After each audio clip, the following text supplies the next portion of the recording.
سيئات أعمالنا من يهد الله فلا مضل له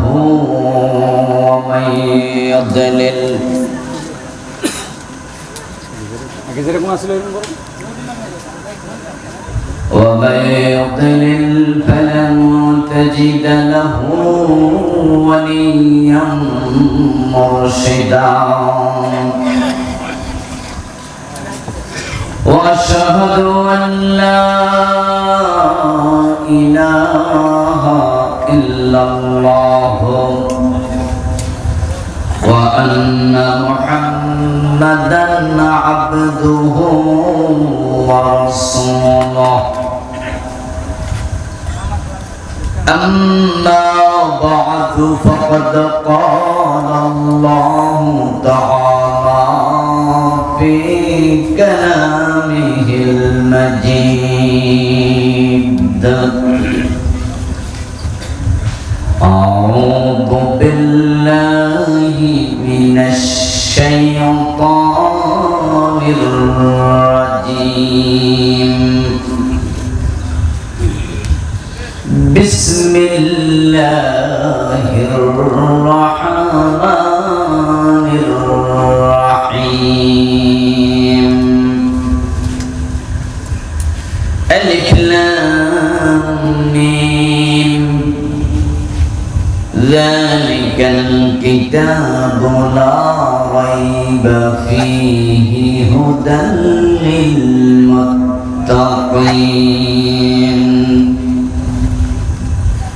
الذين يؤمنون بالغيب ويقيمون الصلاة ومما رزقناهم ينفقون قال النبي صلى الله عليه وسلم من قال به صدق ومن حكم به عدل ومن عمل به أجر ومن دعا إليه هدي إلى صراط مستقيم أو كما قال النبي عليه الصلاة والسلام সকল মেহেরবানি করে দুরূদ শরীফ পড়ুন আল্লাহুম্মা সাল্লি আলা মুহাম্মাদিন ওয়া আলা আলি মুহাম্মাদ কামা সাল্লাইতা আলা ইব্রাহিম ওয়া আলা আলি ইব্রাহিম ইন্নাকা হামিদুম মাজিদ আল্লাহুম্মা বারিক আলা মুহাম্মাদিন ওয়া আলা আলি মুহাম্মাদ كما باركت على إبراهيم وعلى آل إبراهيم إنك حميد مجيد اللهم صل وسلم وبارك عليه উত্তর কোন চরিত্র বাইতুল্লাহ জামে মসজিদ ও এলাকার যুব কমিটি এলাকাবাসীর উদ্যোগে আয়োজিত দুদিনব্যাপী তাফসীরুল কোরআন মাহফিলের আজকের সমাপনী দিবসের সম্মানিত সভাপতি মহতারাম হাজী মোহাম্মদ শাহাবুদ্দিন সাহেব, সম্মানিত প্রধান অতিথি মহতারাম আলহাজ মকসুদ হোসেন সাহেব, মহতারাম মোহাম্মদ গোলাপ হোসেন সাহেব সহ অন্যান্য সম্মানিত অতিথিবৃন্দ, মহতারাম মাওলানা নুরুল ইসলাম হেদায়াতুল্লাহ, মাওলানা বুরহানুদ্দিন জেহাদি সাহেব সহ আজকের মাহফিলের সম্মানিত আলোচক, উপস্থিত হযরত উলামায়ে কেরাম, ইসলাম প্রিয় তাওহীদি জনতা, পর্দার অন্তরালের সতী সাধবী, সম্মানিত মা বোনেরা, প্রিয় দিনী ভাইয়েরা, আপনারা কেমন আছেন? আপনি কেমন আছেন? আলহামদুলিল্লাহ, আমিও ভালো আছি। এই এলাকায় কি হিন্দু বেশি না? হিন্দু বেশি না, তাহলে মুসলমান সব মরে গেছে নাকি? মরা মুসলমান বেশি, কি জীবিত আছে? দুদিন ব্যাপী মাহফিল, প্রচারণা তো কম হওয়ার কথা না। এলাকার মানুষেরা কোরআনের মাহফিল বিমুখ, এটা মুসলিম হিসাবে এটা দুঃসংবাদ। দুদিনের মাহফিলে 6 জন আলেম বা আরো বেশি আলেম দাওয়াত দেওয়া হয়েছে। আয়োজক কমিটি কষ্ট করেছে, যুবকরা উদ্যোগ নিয়েছে, ভালো কাজে উৎসাহিত করার জন্য হলেও তো আজকের দিন, গত দিন, এ দুদিন নিজের ইচ্ছা কোরআনের মাহফিলে অংশগ্রহণ করা উচিত ছিল, ঠিক নয় কি?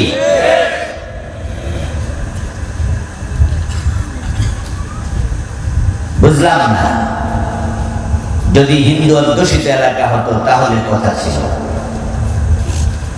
এই ছোট্ট মাঠ, এটা তো শুধু এক গ্রামের মানুষ আসলে কানায় কানায় পড়ে যাওয়ার কথা। যারা বাড়িতে বসে আছেন, শুয়ে আছেন, চলে আসুন তাড়াতাড়ি। মা বোনেরা জোরে ধাক্কা মারেন, আজকে ধাক্কা ধাক্কি জায়েজ, ফতোয়া দিয়ে দিলাম। নিজের ছেলে মেয়েদের জন্য কোনো প্যান্ডেল নেই নাকি? আছে। মা বোনরা চলে আসুন, সাথে আপনার সন্তানকে নিয়ে, স্বামীকে নিয়ে। শুধু ল্যাংড়া খোড়া চোখা নাই এমন লোকেরা বাসায় থাকুক, আর বাকিদেরকে ঢাকায় পাঠায় দেন। এখানে কি কালকে মাহফিল হবে? কোরআনের মজলিসের বরকত আলাদা। আল্লাহর হাবিব বলেছেন, হাফাতহুমুল মালাইকা ওয়াশিয়াতহুমুর রাহমা নাযালাত আলাইহিমুস সাকিনা। যেখানে কোরআনের মজলিস হয়, যারা আসে তাদের চারপাশে রহমতের ফেরেশতা দাঁড়ায়া থাকে। আর সে আজিম থেকে তাদের উপরে রহমতের ফুলগু ধারা আল্লাহ বর্ষণ করতে থাকেন। সুবহানাল্লাহ। যারা কোরআনের মজলিসে আসে তাদেরকে আল্লাহ রহমতের সাগরে ডুবাইয়া রাখেন। সুবহানাল্লাহ। এখানে আসতে পারা, বসতে পারা, এটা সৌভাগ্য। যাদের কাছে মাইকের আওয়াজ যাচ্ছে, আল্লাহ সকল সামর্থ্যবান ভাই বোনদেরকে চলে আসার তৌফিক দান করুন, বলি আমিন। আল্লাহ তাআলার বড় দয়া, দীর্ঘ 15-16 বছর পরে সারা বাংলাদেশে এবার বিনা পারমিশনে কোরআনের মাহফিল চালু হয়ে গেছে। গত বছরও মাহফিল করতে অনুমতির জন্য নেতাদের বাড়িতে দৌড়াতে হতো, ঠিক না? যত মাহফিল বাংলাদেশে হয়েছে এই 15 বছর, অনুমতি না নিলে শতকরা 99% মাহফিল হয়নি, অনুমতি নিয়ে করতে হয়েছে। আর 1% 2% করা লাগে নাই, অনুমতি লাগে নাই। কারণ যারা অনুমতি দেয় হেরা তো কিছু আয়োজন করে, তো হেরা আবার কার কাছে অনুমতির জন্য যাবে? কিন্তু আল্লাহ শুকরিয়া, এবার তামাম বাংলাদেশে কোরআনের মাহফিলের জন্য কারো কাছে অনুমতির জন্য যাওয়ার প্রয়োজন নাই। কোরআন কার কথা? আল্লাহ। জমিনের মালিক কে? আল্লাহ। তো আল্লাহর জমিনে আল্লাহর কথা বলতে তোদের অনুমতি নিতে হবে কেন? তোরা কারা? কে তোরা? বাড়ি বানাইলেন আপনি, আরেক বেলা যদি আপনার বাড়িতে আইসা দখল কইরা থাকা শুরু করে, এটা বৈধ দখল না অবৈধ? জমিনের মালিক আল্লাহ, আলেম ওলামা কথা বলবে আল্লাহর কোরআনে, তোরাই সাকস আমাদের অনুমতি নিতে হবে, না হয় বলতে পারবেন না। অবৈধ দখলদারিত্বের কারণে তাদের উপর আল্লাহ এতটাই নাখোশ হলেন, ওদেরকে আল্লাহ দেশ ছাড়া করে দিয়েছেন। এখন ওরা ফেরারি আসামির মতো, পরিচয়হীন লাওয়ারিসের মতো। এখন আর বলতে পারে না আমাদের অনুমতি নেও, বরং এই দেশে থাকতে ওদের অনুমতি নিতে হবে। ওদের উপর এটা আল্লাহর গজব, এটা আল্লাহর আযাব। না হয় একসাথে 300 এমপি ফলান লাগে। আচ্ছা, একসাথে এতজন ফলান লাগে? 2-4 জন নয় ফলাই, 300 জন একসাথে ফলাই গেল।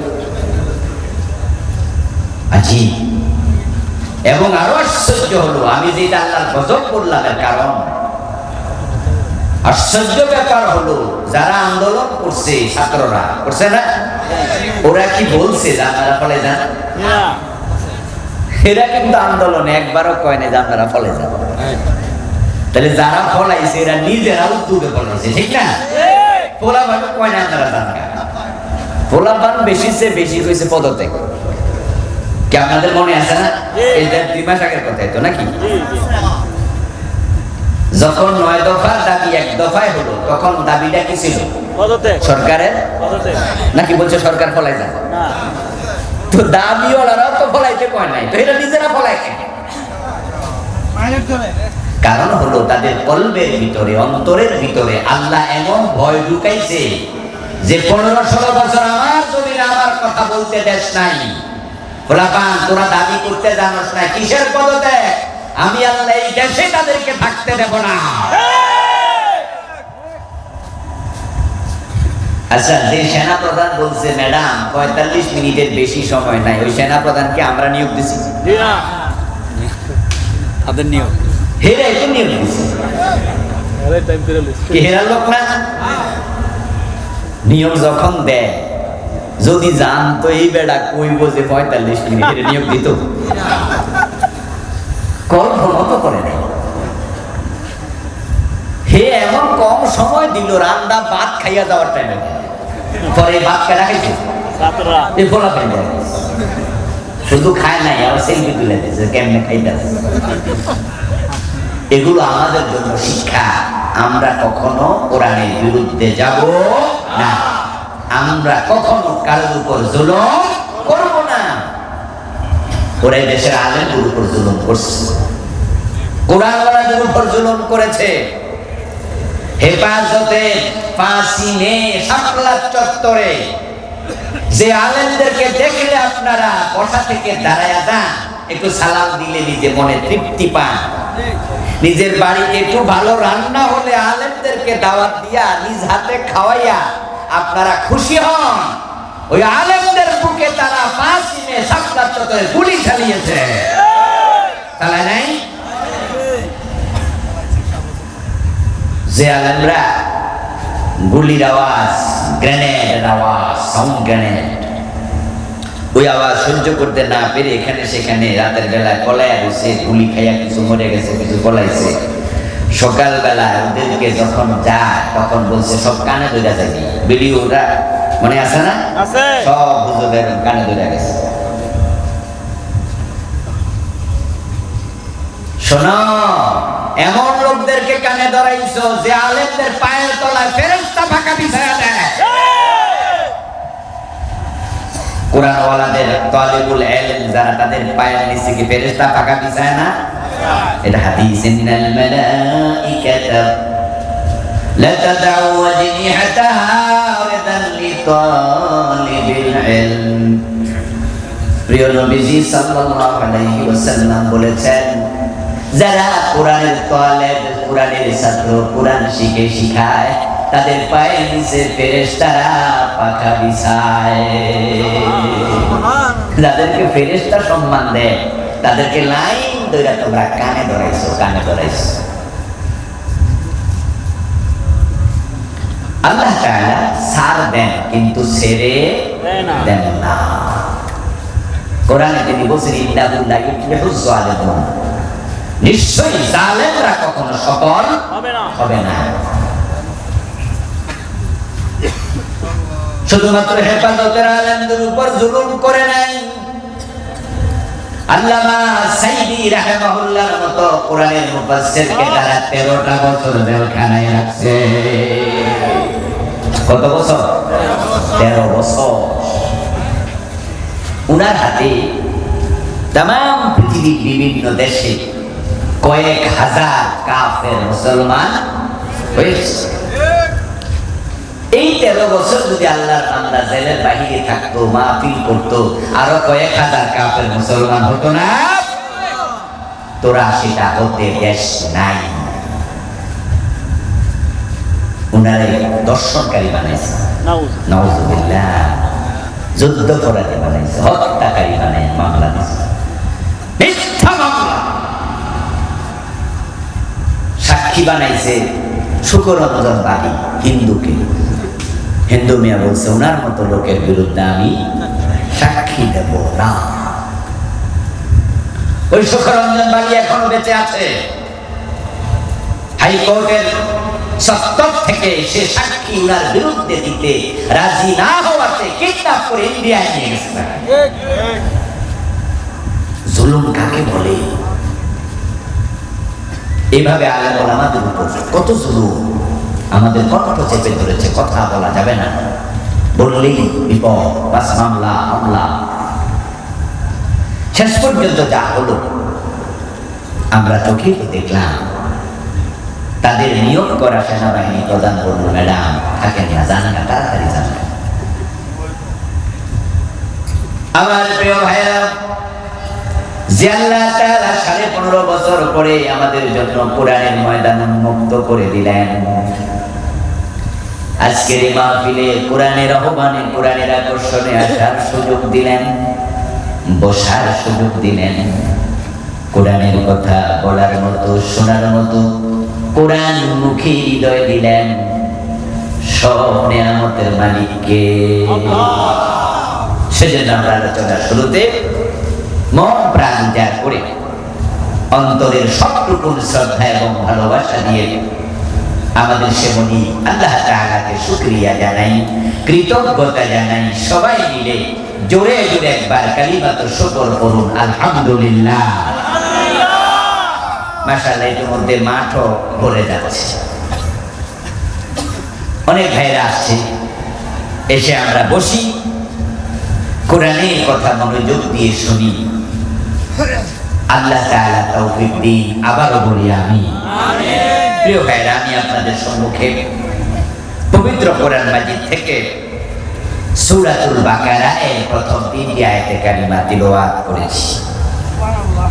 প্রিয় নবীজি সাল্লাল্লাহু আলাইহি ওয়াসাল্লামের পবিত্র মুখ অনুসৃত একখানা হাদিসের অংশ বিশেষ পাঠ করেছি।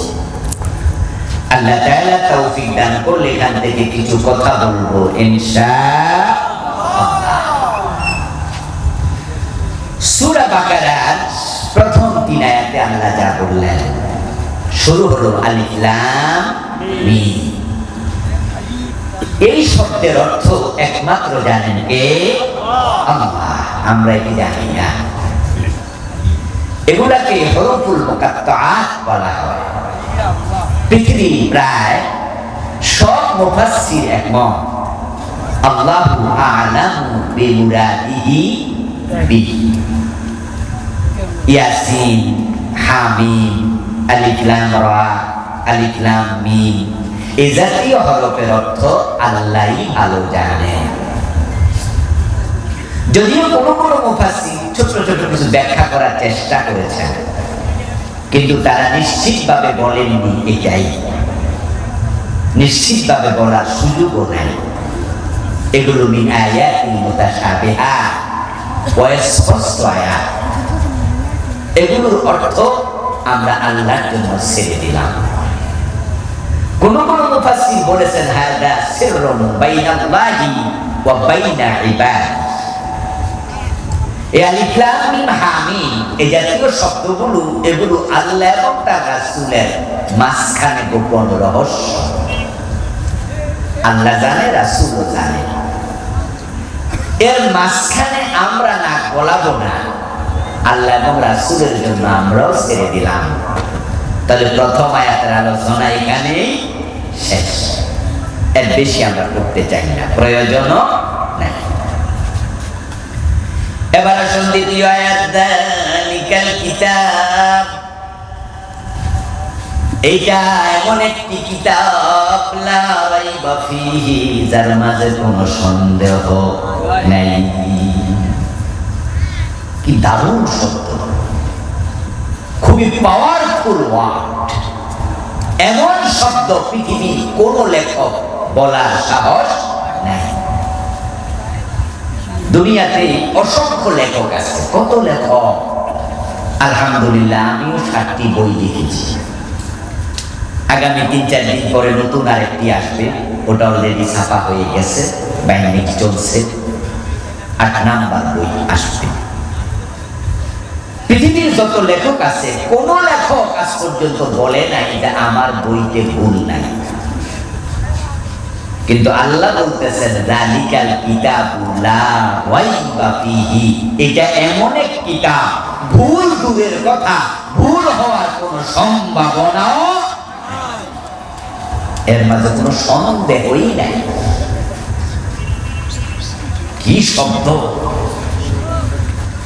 আপনারা যারা লেখাপড়া করেন দেখবেন পৃথিবীর যত রাইটার আছে, লেখক আছে, তারা তাদের বইয়ের ভূমিকাতে লেখে। এই বইটি আমি নির্ভুলভাবে লেখার চেষ্টা করেছি, এরপরও ভুল হলে আমার ধরাই দিয়েন। যদি কারো নজরে ভুল ধরা পড়ে আমার জানাইলে আমি কৃতজ্ঞ থাকব। এর কারণ কি? কারণ হচ্ছে আমরা মানুষ, আমরা ভুলের ঊর্ধ্বে নই। মানুষের ভুল হতেই পারে, এরপরে হলো আমি যা জানি, জানার মাঝে ভুল থাকতে পারে। এই যে আপনারা আমরা জানি দুধ থাকে ওলানে, এই জন্য যখন আমরা গাই গরু কিনি তখন আমরা কি দেখা কিনি? কি রে নারায়ণগঞ্জের বাইরা চুপচাপ রয়েছে কেন? গরু টরু কিনেন না? গাই গরু কিনতে গেলে কি মাথা চান না ফ্যাট চান না ওলান চান? ঠিক না? এবং মহিলারাও বইলা দেয় দুধ যেন একটু বেশি হয়, দেখা কিন নাই নু। তা আমরা বাজারে যাই দেখি যে ওলান বড়, আমরা মনে করি আমাদের এলেম হলো, জানা হলো দুধ ওলানে থাকে, এই জন্য আমরা ওলান দেখি। আল্লাহ বলে দুধ ওলানে থাকে না, এটা আল্লাহ এলেম। এলেম কারটা ঠিক, আমাদেরটা না আল্লাহটা। আচ্ছা, ওলান ছিদ্র করলে রক্ত বাইরে হবে না দুধ বাইরে হবে? রক্ত। মাশাআল্লাহ, এই যে কথাবার্তা কিছু কইতাছে দেখতেছে। আপনাদের যদি গাই গরু বাড়ি থাকে আর সেটা আপনি ছিদ্র করেন সুই দিয়া, দুধ বের হবে, রক্ত বের হবে। আমরা যখন কোরবানির সময় গাই গরু কোরবান দিই, কিছু কিছু গাই আছে যেগুলো বাচ্চা একটু বড় হওয়াতে বিক্রি হয়। সকালবেলা দুধ দোয়াইলো 1 কেজি 1.5 কেজি পাওয়া যেত, কিন্তু জবাই করার পরে ওলানে পাওয়া যায় কয় কেজি?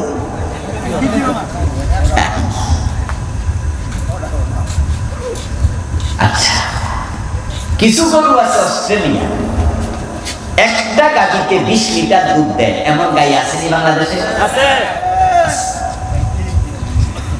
আমার বন্ধু এমন গাই গরু আছে 20 লিটার 25 লিটার 30 লিটার দুধ দেয়। ওই গায়ের পুরাটা ওলান যদি আপনি কেটে ওজন করেন, গোস্ত হবে কয় কেজি? আমার বন্ধু বাংলাদেশে যত গাই গরু আছে 5-7-10 কেজির বেশি ওলানে গোস্ত এমন কোন একটা গাইও পাবেন না। এত বড় ওলান যদি হয় তাও 5-7-10 কেজি হবে। তো 20 লিটার দুধ দিলে পুরাটাও যদি দুধ হইতো, গোস্ত নাও থাকতো, বাকি 10 লিটার দুধ কই থাকে? অথচ পুরাটা ওলান কাটার পরে কি আমরা দুধ পাবো না গোস্ত পাবো? তো গোস্ত হইলে দুধ 20 লিটার থাকলো কই?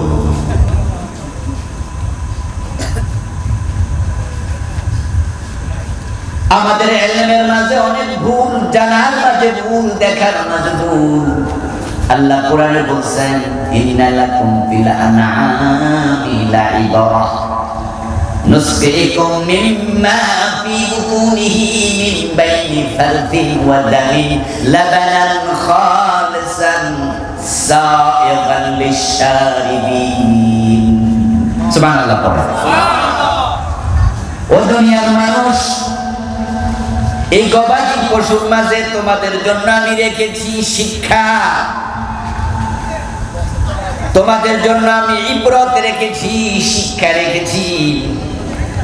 আমি তোমাদেরকে যে পশু ভিতর থেকে দুধ পান করাই, এই দুধটা আমি তার ওলান থেকে পান করাই না, বরং আমি পান করাই তার গোবরের ভিতর থেকে।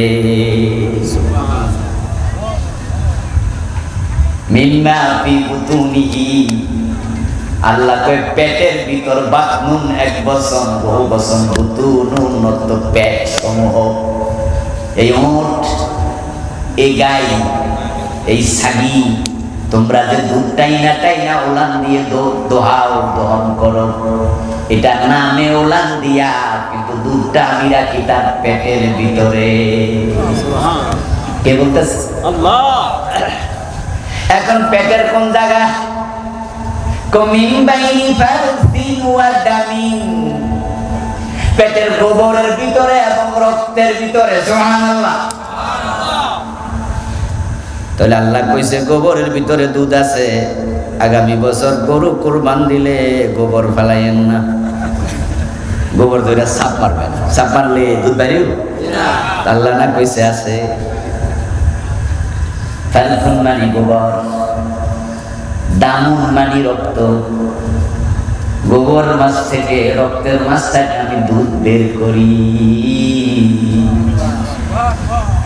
আপনার চোখে আমার চোখে অনেক কিছু দেখা যায় না, কিন্তু আল্লাহ যা বলেন তাতে কোনো সন্দেহ নেই।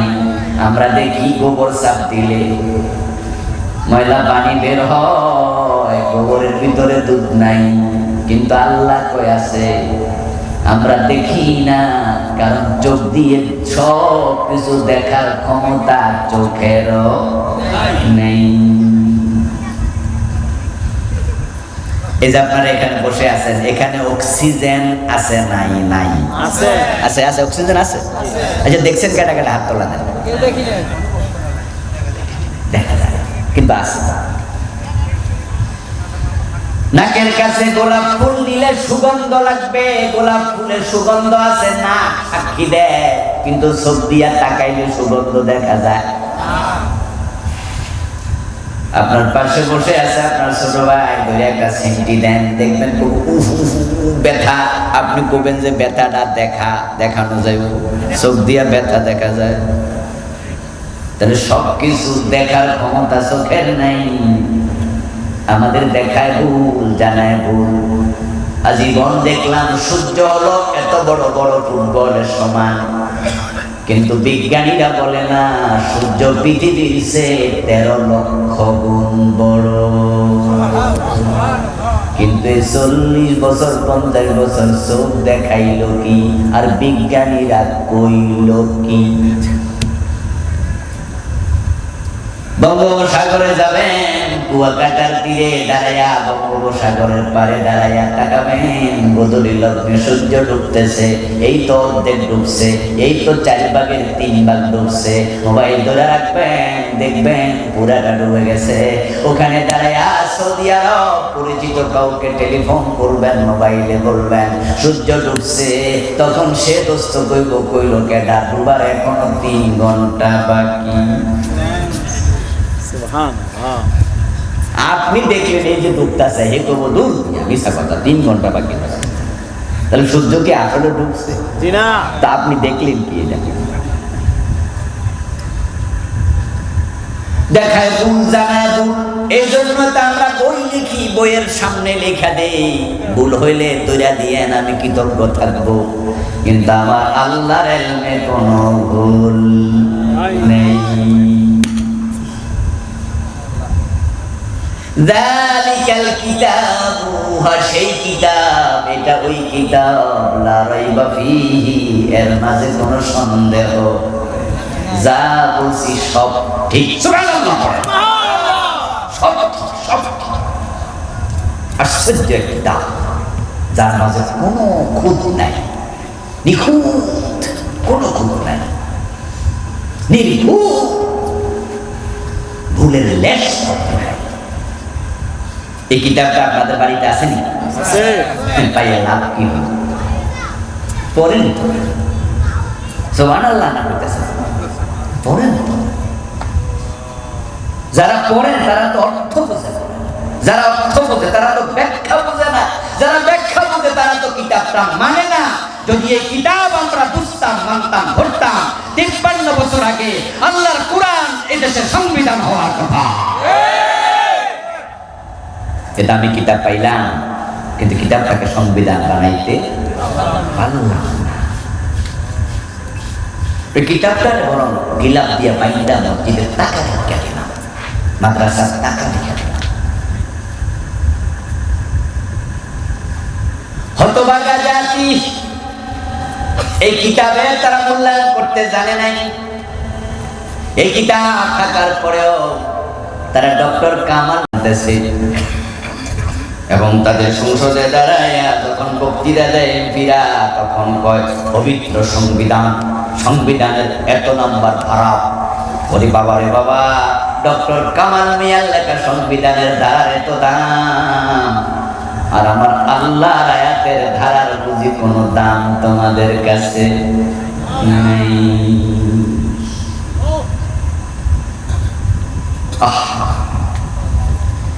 যে ডক্টর কামাল সংবিধান লিখেছে, হেতে না আমাদের 13টা আরকান হাকাম ফরজ জানে কিনা সন্দেহ, ওযু সাইকা ফরজ জানে কিনা সন্দেহ।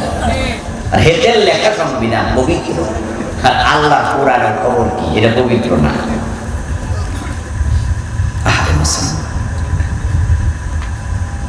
এ কোরআন আপনারা ছেড়ে দেওয়ার কারণে আল্লাহর আদালতের মামলার আসামি হওয়ার জন্য রেডি থাকেন। রাসূল নিজে হবেন মামলার বাদী। وقال الرسول يا رب إن قومي اتخذوا هذا القرآن مهجورا। আল্লাহ তাআলা বলতেছেন, কিয়ামতের দিন আমার রাসূল বলবেন, আমার রাসূল মুহাম্মদ বলবে, ও আমার আল্লাহ, আমার জাতি এই লোক আমার রেখে আসা কোরআন তারা বর্জন করেছে। তারা ডক্টর কামাল এটা গ্রহণ করছে, আল্লাহ কোরআন তারা গ্রহণ করে নাই। আমি নবী তাদের বিরুদ্ধে মামলা দিলাম, তুমি বিচার করো। ঠিক। এই জন্য আমরা আল্লাহ কোরআনকে সংবিধান বানাতে বলি। বিগত 15 বছর 16 বছর তারা আমাদের কণ্ঠনালী যতই চেপে ধরুক, যতই আমাদেরকে কন্ট্রোল করার চেষ্টা করুক, আমরা কোনোদিন বলা বন্ধ করি নাই, বরং এই কথা বলছি, বলবই। কোরআনী সংবিধান, কোন মানুষের লেখা সংবিধানের প্রয়োজন নাই। এই কথা বললে যদি ফাঁসিতে ঝুলানো হয়, আমরা ফাঁসিতে ঝুলতে রাজি আছি।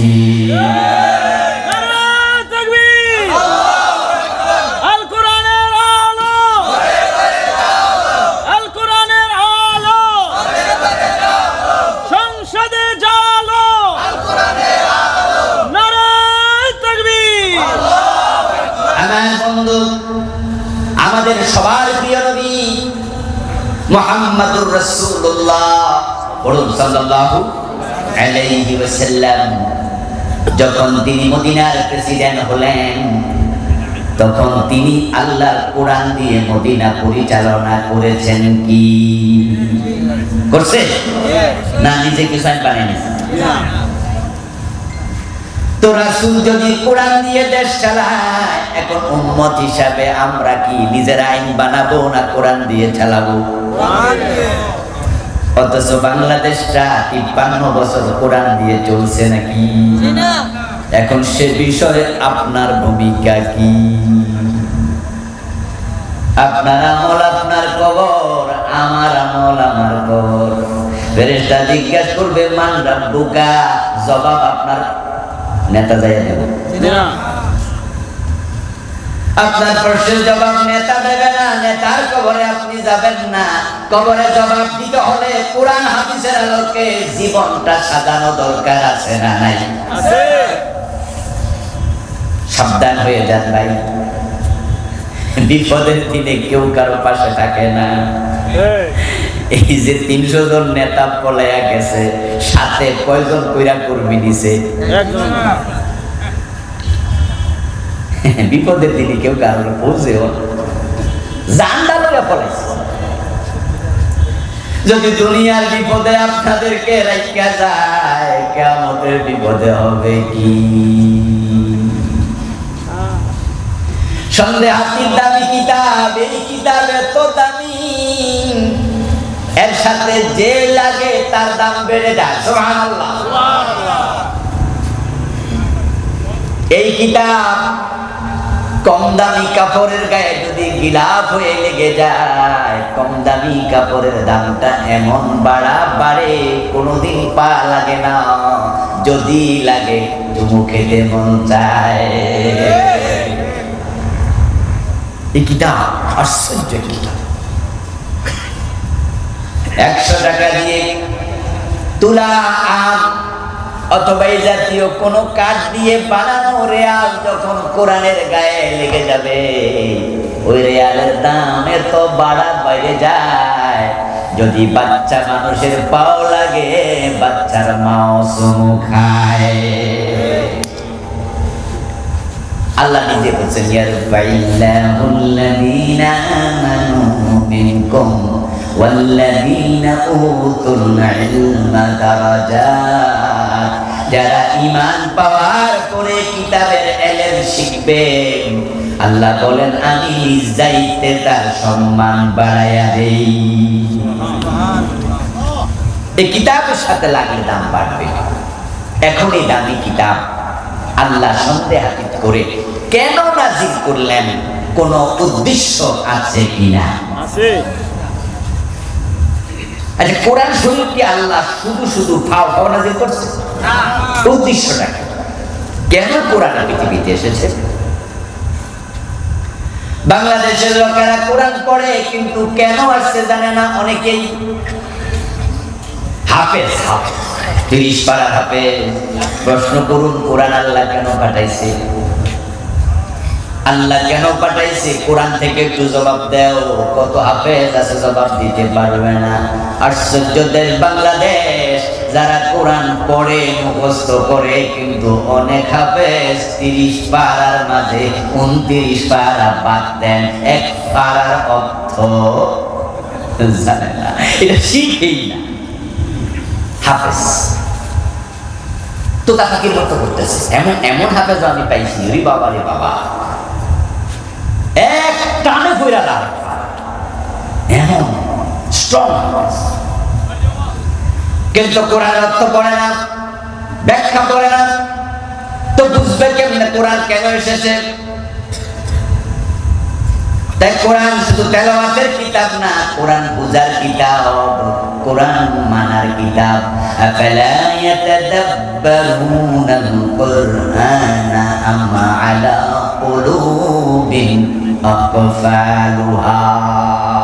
যারা কোরআন বুঝলেন না, পড়লেন না, আমার ওয়াজ শুনে রাগ কইরেন না। আল্লাহ বলতেছে তাদের কলবের মাঝে কি কেউ তালা লাগাইয়া দিছে নাকি?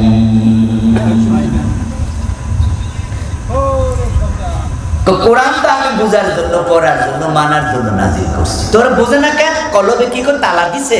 উত্তর হলো হ্যাঁ, শয়তানে তালা মারছে। শয়তান কোরআন বুঝতে দেয় না।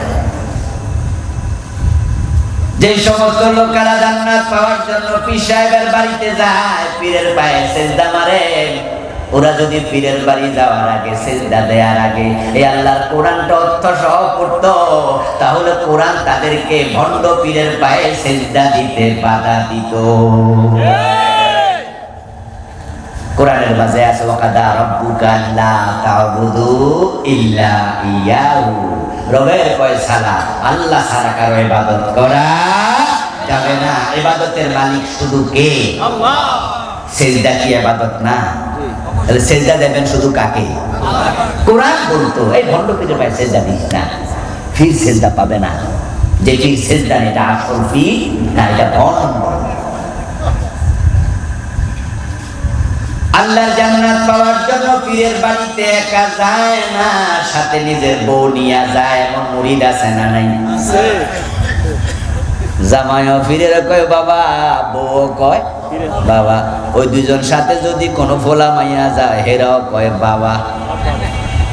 বাপেরও বাপ, দাদারও বাপ, হেরো বাপ, মাইয়ারও বাপ, মারও বাপ, পুরা গোষ্ঠীর নাকি বাপ। ইসমাইলি বাপ। নিজের বউ দিয়া মেয়ে দিয়া পীরের পা টিপাইয়া দেয়, এমন মুরিদ পীর বাংলাদেশে দু চারজন আছে না নাই?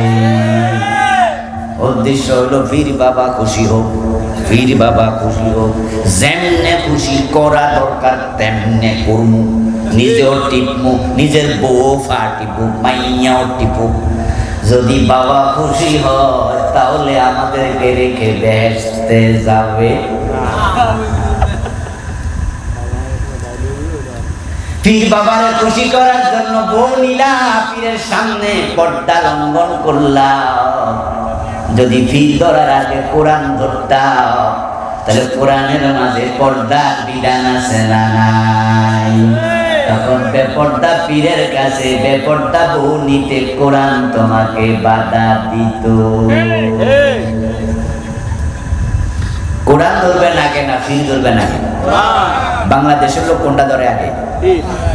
বিষয় শক্ত কইরা ধরে, এমন ধরা ধরে বীরের পা সুইচা আঙ্গুল চিকন করে না। ঠিক সব নিয়ে দিয়ে। ও দোস্ত, আল্লাহর চিন্তা দেয় না, নামাজ কালাম পড়ে না, পীরের পায়ে দেয়, এমন ধন্য গরিব নাই? আছে। সেজদার মালিককে অথচ দিল কারে? আজিব যে মালিক এনে দিলই না। এবং এই পীর শুধু জীবিত অবস্থায় দেয় না, মরার পরে কবর দিলে মাজারে যাইয়া সেজদা মারে। কোরআন কেন এসেছে বুঝলই না, না বুঝার কারণে জাতি কোরআন তরক করেছে। এখন আল্লাহ বলতেছে কোরআন কেন নাযিল করেছি শোনো, আমার সাথে একটু এবার পড়ুন। যালিকাল কিতাবু লা রাইবা ফীহি হুদাল লিল মুত্তাকিন। আমি সন্দেহাতি করে কিতাব নাযিল করেছি, উদ্দেশ্য হলো যারা মুত্তাকি হতে চায় কোরআন তাদেরকে হেদায়েতের পথ দেখাবে। কোরআন হেদায়েতের কিতাব, এটা মানুষকে হেদায়েত দিতে এসেছে। সুবহানাল্লাহ পড়েন। হেদায়েতের কিতাবের নাম কি? কোরআন। হেদায়েত পাওয়ার চিন্তা আছে তো? হেদায়েতের চেয়ে দামি কোনো জিনিস আর নাই। এজন্য আমরা যখন নামাজে দাঁড়াই সূরা ফাতিহা পড়ি, সূরা ফাতিহার ভিতরে দোয়াই আছে একটা। কয়টা? কথা বলতে হবে তো। কয়টা দোয়া আছে? ইহদিনাস সিরাতাল মুস্তাকিম, ইহদিনা, আল্লাহ হেদায়েত। সূরা ফাতিহাতে হেদায়েতের দোয়া আছে, আর কোনো দোয়া নাই। একটা দোয়াই আল্লাহ শিখাইছে, ইহদিনাস সিরাতাল মুস্তাকিম সিরাতাল লাযিনা আন'আমতা আলাইহিম গায়রিল মাগদুবি আলাইহিম ওয়ালাদ-দাল্লিন। আমাদেরকে তুমি এমন পথ দেখাও, তাদের পথ যাদেরকে নিয়ামত দিয়েছো, যারা পথহারা তাদের পথ দেখাইও না। হেদায়েতের জন্য আপনি সূরা ফাতিহাতে দোয়া করছেন প্রতিদিন কমপক্ষে 17 বার। 5 ওয়াক্ত নামাজে ফরজ কয় রাকাত? প্রতি রাকাতে সূরা ফাতিহা আসেনি? তাহলে যারা সুন্নত পড়ে না এরকম পক্ষে 17 বার দোয়া করে, ইহদিনাস সিরাতাল, আল্লাহ হেদায়েত দাও, হেদায়েত দাও, হেদায়েত দাও, হেদায়েত দাও। সূরা ফাতিহাতে হেদায়েত চাইলেন আল্লাহর কাছে। এখন এই হেদায়েত কোথায় পাওয়া যাবে? হেদায়েত বাজারে বিক্রি হয় না, ফ্যাক্টরিতে উৎপাদন করা যায় না, টাকা ক্ষমতা থাকলে এটা মালিক হওয়া যায় না। এখন হেদায়েতটা কোথায়? আল্লাহ সূরা বাকারাতে এবার বলছে ফীহি হুদাল লিল মুত্তাকিন। হেদায়েত রেখেছি আমি এই কোরআনের ভিতরে। তাই তোমরা যারা হেদায়েত পেতে চাও তারা আল্লাহর কোরআনের কাছে যেতেই হবে। কোরআনের কাছে যদি না যান প্রকৃত হেদায়েত পাবেন না। হ্যাঁ, আপনি মনে মনে ভাববেন যে আমি হেদায়েত পেয়েছি, এইটা ভাবনা সহজ, বুঝেন? পাগলের সুখ আরে জানে দেখি ভালো বাংলা প্রবাদ, পাগলার সুখ মনে মনে। এই জন্য দেখবেন গায়ে কাপড় নাই, চোপড় নাই, মোষ এত বড়, দাঁড়িয়ে এত লম্বা, মাথার চুলগুলো এলোমেলো, একবারে চিকনা হয়ে গেছে, না খাইয়া রাত্রে ঘুমায় না, হাঁটে, পাগল। কেউ দেখবেন মাঝে মাঝে গাছতলা বৈশা আরামে হাসে। পাগলের সুখ মনে মনে বলে মনে। যারা কাদিয়ানি তারা ভাবে তারা হেদায়েত পেয়ে গেছে, যারা শিয়া তারা ভাবে তারা হেদায়েত পেয়ে গেছে, যারা হিন্দু তারা ভাবে তারা হেদায়েত পেয়ে গেছে, যারা ইহুদি তারা ভাবে তারা হেদায়েত পেয়ে গেছে, যারা বৌদ্ধ তারা ভাবে তারা হেদায়েত পেয়ে গেছে। এই জন্য হিন্দু হিন্দু ধর্মের দাওয়াত দেয়, ইহুদি ইহুদি ধর্মের দাওয়াত দেয়, খ্রিস্টান তার ধর্মের দাওয়াত দেয়, শিয়া কয় আমাদের দলে আসো। আমাদের যে পীর সাহেব মতিঝিলে ছিল, বাবে রহমত খুইলা বইছিল, ওই মোড়া পেটওয়ালা হুজুর অলরেডি মরে গেছে। ওই হুজুরের কাছে গেলে নাকি কলক বরাবর গুতা মারলে কলক উঠতো। ওই দেওয়ানবাগের পীর সাহেবের কাছে তার মুরিদেরা নতুন নতুন মুরিদ নিয়ে যেত, বলতো আমাদের হুজুরের কাছে গেলে নবীকে ডাইরেক্ট দেখা যায়, কলবে গুতা মরলে কলবে জিকির জারি হয়ে যায়। ও দোস্ত, সবাই বলে আসো আমরা হেদায়াত পেয়েছি, আপনারা বলুন তো আসলে কি সবাই হেদায়াত পেয়েছে? কুল্লু হিজবিন বিমা লাদাইহিম ফারিহুন। আল্লাহ কোরআন মাজিদে বলছেন সব দল নিজের কাম নিয়ে নিজে খুশি।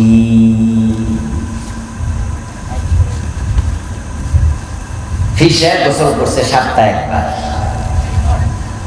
এবং ওই ফিট জট চুলওয়ালা, গায়ের মাঝে ফাটা ছাগলের দুধ,